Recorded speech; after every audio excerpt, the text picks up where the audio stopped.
ఏడు స్వరాలే ఏడు కొండలై కలసిన కలియుగ విష్ణు పదం అన్నమయ్య జననం ఇది అన్నమయ్య జననం ఇది అన్నమయ్య జననం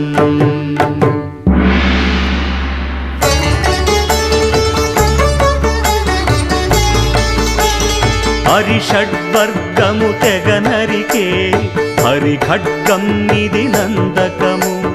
బ్రహ్మలోకమున బ్రహ్మా భారతి నాదాశీసులు పొందినదై